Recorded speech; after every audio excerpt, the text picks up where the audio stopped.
Beltrán. Pero bueno, para seguir justamente con el caso de Eduardo Medina Mora y el propio procedimiento para su sustitución en caso de que el Senado lo acepte su renuncia, tenemos en la línea al doctor Alejandro Madrazo Layud. Él es profesor investigador del CIDE y lo tenemos en la línea telefónica. Le damos la bienvenida aquí a los periodistas con Alejandro Páez Varela y Álvaro Delgado.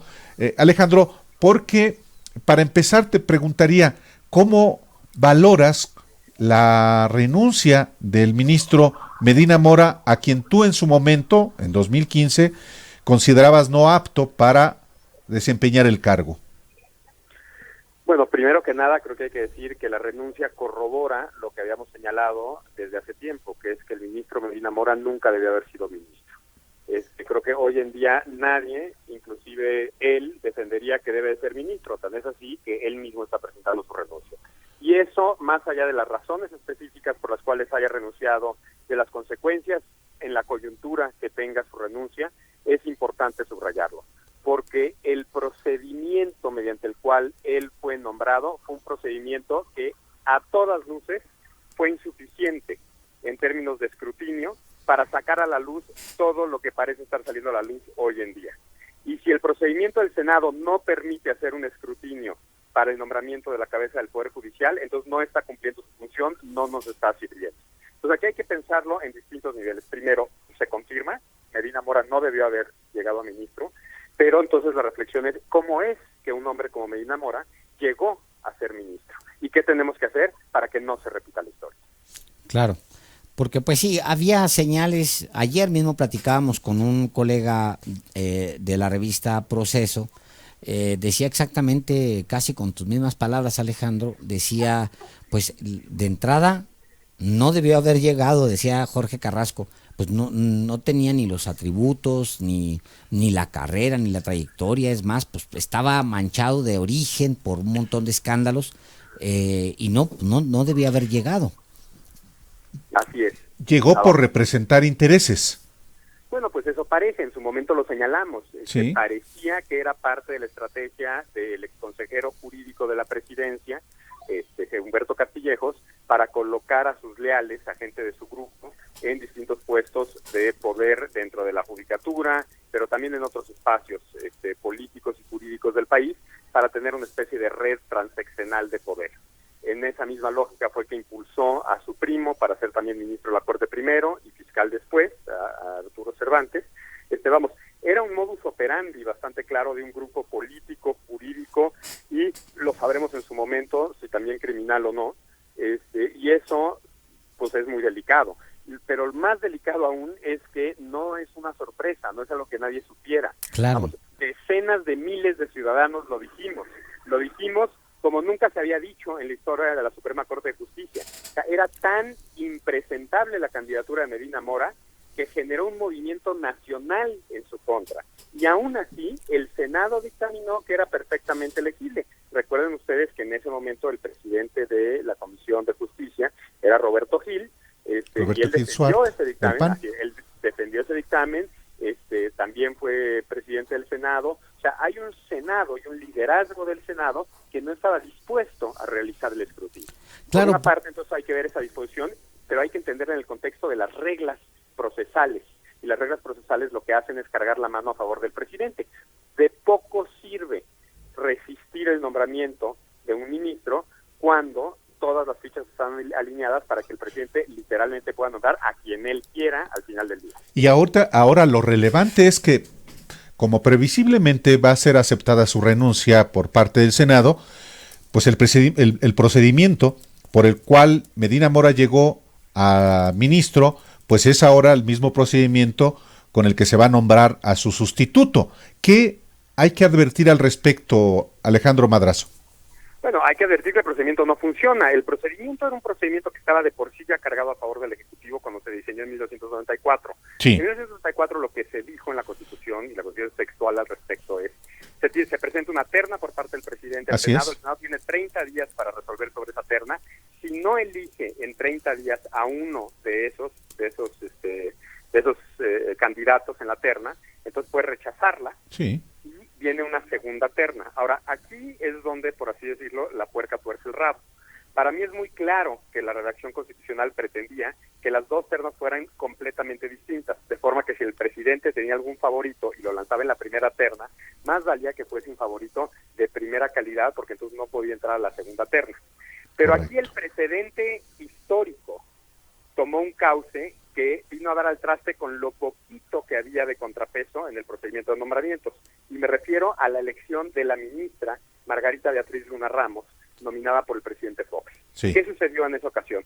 Sucedió que el presidente Fox manda una terna al Senado, el Senado considera que ninguna de las candidatas es aceptable como ministra de la Suprema Corte, y entonces el presidente Fox hace una interpretación, en mi opinión, a todas luces, contraproducente, nociva y contraria al espíritu de la Constitución, que es muy bien, mandar una terna distinta se satisface con cambiar a uno solo de los nombres. Por lo tanto, puedo repetir nombres y ahí les va de nuevo la ministra Luna Ramos.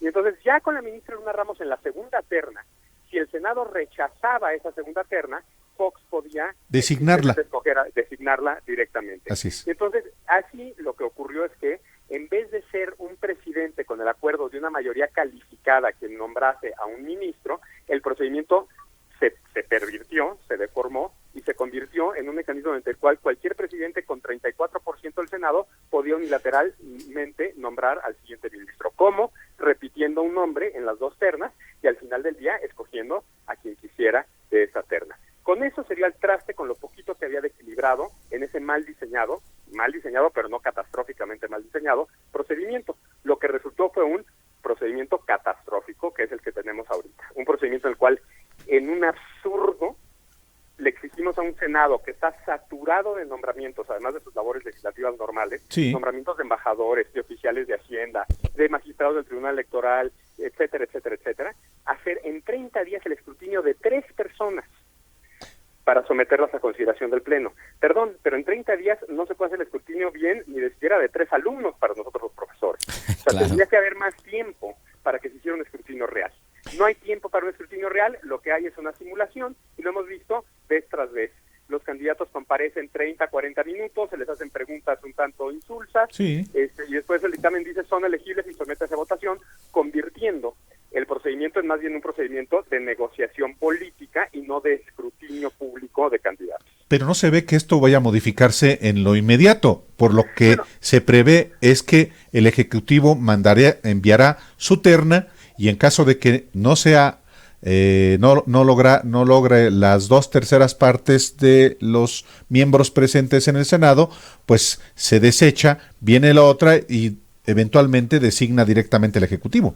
Así es, eso es lo que se ve ahorita, y justamente ahorita creo que está poniéndose a prueba esa promesa de Morena de ser distinta a los demás partidos, porque, vamos, criticó ese sistema y criticó ese mecanismo cuando estaba en la oposición. Ahora que está en el gobierno y que tiene las mayorías legislativas para cambiar el procedimiento, y cambiando el procedimiento darle fuerza y legitimidad a la Suprema Corte, veremos si hace eso, que sería lo responsable constitucionalmente, fortalecer a la Suprema Corte, legitimar el nombramiento, renunciar a los privilegios que justamente lo que ellos llaman la mafia en el poder había construido, en este caso a través de la interpretación de Fox y su Senado, para poder hacer un nombramiento unilateral.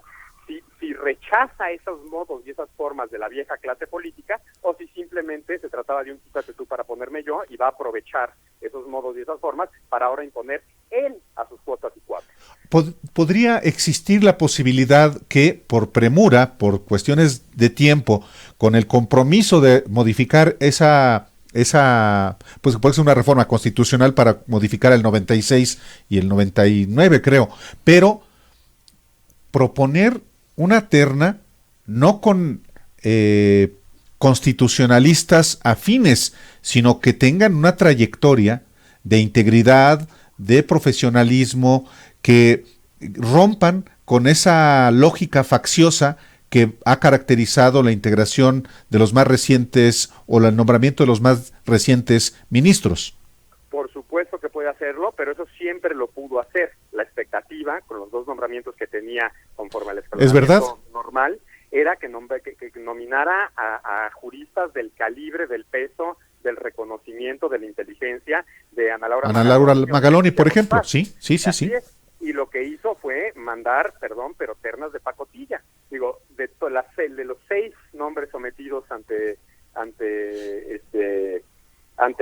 el Senado, yo creo que el ministro Alcántara es el único que es pasable para llegar a la Corte. Sí. O sea, es escandaloso que haya llegado la ministra Hortala, la ministra llamada ministra contratista, porque precisamente tiene una urdidumbre de redes de intereses, su marido con el presidente, pero no solo él con el presidente, sino también con ella, con miembros del equipo cercano al presidente, y después las dos candidatas, pues ahora sí que de acompañamiento, que les falta una terna más para que ya puedan poner en su currículum que son edecanes, porque no hacen más que decorar. Sí, sí, ¿no? sí. O sea, Celia Maya. Acuérdate, Alejandro, que lo mismo pasó con Medina Mora. No recuerdo quiénes eran los que acompañaban Eran chambelanes, ¿no? Eran los chambelanes de Medina Mora en su momento, cuando es votado justo, traía sus 2 chambelanes, no, ni recuerdo yo quiénes eran los que estaban junto con él, en la postulación, sí. Es que recordamos a Celia Maya y a Loretta Ortiz, Sí. porque fueron memorablemente risibles sus comparecencias ante el Senado. Eran de pena ajena, era una vergüenza, o sea, era una simulación brutal. Entonces, sí, sin duda, el presidente podría sorprendernos a todos, asumiendo la responsabilidad de un estadista y nominando a candidatas fuertes a la Suprema Corte de Justicia. Totalmente de acuerdo. Y que sean Pero mujeres, no lo ha hecho hombre. antes. Totalmente Bueno, de ojalá acuerdo. fuesen mujeres, porque tanto cacarean la paridad, Así es. ahora es cuando empezar a construir la paridad. Yo Tiene pienso en gente Bonifaz, cercana. pienso en Ana Laura Magaloni, o sea, Y hay muchas otras más. Y hay muchas más, La por juez supuesto. Carla Se Quintana, llamaban, vamos. ya lo encontré, se llamaban Felipe Fuentes y Horacio Hernández, los que acompañaban a Medina bueno, Felipe Mora. Fuentes había sido magistrado, pero igual, era muy claro que iban por Medina Mora. Pues es importante poner, Alejandro Madrazo, es importante, doctor, poner el escrutinio ahora a este nuevo procedimiento para designar al sustituto de Medina Mora. Muy importante. Del escrutinio depende la credibilidad de la Suprema Corte de Justicia. Y tan es así que hoy en día estamos sufriendo, y la Corte está sufriendo, el golpe brutal que implica el vergonzante caso del ministro Medina, que tiene que renunciar porque se le está investigando Hijo, en mano. condiciones opacas. O sea, lastiman a las instituciones cuando actúan así de forma así de facciosa e irresponsable. Y así han actuado, por lo menos, y particular y destacadamente, Enrique Peña Nieto y Andrés Manuel López Obrador. Ojalá eso cambie. De verdad hay un quiebre con la nominación de Medina Mora, en el cual la lógica de la Suprema Corte, que antes, pues francamente, dentro de todos sus sesgos ideológicos, los presidentes han sido medianamente responsables, y aquí estoy incluyendo al presidente Calderón, que a mí me parece ha sido el presidente más costoso y terrible que ha tenido el país desde Santana. Bueno, pues en sus nominaciones a la Suprema Corte no fue tan peor. No sé si es porque no le daba importancia, entonces dejó asesorar bien, no tengo idea por qué. Pero a partir del nombramiento de Medina Mora, Sí. es muy claro que los procesos están marcados y manchados por una lógica de repartición de cuotas y de cuates que no ha hecho más que lastimar la credibilidad de una institución fundamental para la democracia constitucional en México. Por suerte, en el caso de cuando impulsaron la candidatura del primo del consejero, A Raúl Cervantes, sí. la oposición fue tan grande y hubo suficiente tiempo para resistir la imposición que había logrado Peña Nieto con Medina Mora. O ya estaban Sí. muy debilitados también, ¿no? Porque estaban desgastados, estaban ya muy desgastados. desgastados, porque la oposición, yo no recuerdo una oposición más sólida que la que tuvo Eduardo Medina Mora antes de ser nombrado ministro. Una tan dura. No, o sea, fue una cosa brutal. Yo Logró el nombramiento por un pelito y gracias a ausencias en el Senado. Sí, O sea, sí, sí. Vamos, si hubieran estado todos los senadores presentes, 83 votos tuvo Medina Medina Mora. Mora. y necesitan 87, si mal no recuerdo, para que sean realmente las 2/3 partes del Sí. Senado. O sea, si hubiera estado todo el Senado presente, no hubiera reunido los votos suficientes. Así es, tuvo 52,000 firmas, se presentaron en el Senado de la República. Bueno, 52 52,000. firmas ciudadanas se presentaron. Fue una movilización brutal la que se tuvo contra Eduardo Medina Mora y el Senado no le hizo caso. Ya sabemos qué Senado era ese que había, digo, qué cuerpos legislativos eran los que tenía Peña y que tenía tomados el PRI. O sea, sabemos perfectamente, pero es bueno recordar que esto pasó hace muy poquito tiempo. 2015. 2015, marzo de Además, 2015. Hay que recordar una cosa, empezamos a recabar firmas 2 días antes de la votación. Sí. En esos 2 días se reunieron esas 50 y tantas mil firmas que dices. Pero Claro. nada más para que te des una idea de qué tan rápido estaba creciendo la oposición a Medina Mora, se presentan 52 cuando abre la sesión. Para cuando cierra la sesión, la votación, ya estábamos arriba de las 60,000 firmas. Claro. O sea, se reunieron miles de firmas durante la votación. Bueno, pues no hicieron caso ni a las firmas, ni a los ciudadanos, ni a las críticas, ni a nadie. Impusieron a su Medina Mora y ahí está su Medina Mora en la calle. Muchas gracias, Alejandro Madrazo, por estar aquí con nosotros en Los Periodistas. A ustedes, y ojalá podamos seguir platicando sobre Por este tema supuesto que sí es seguimos fundamental. platicando, doctor. Siempre Muchas gracias. invitado. Gracias. Saludos. Hasta luego.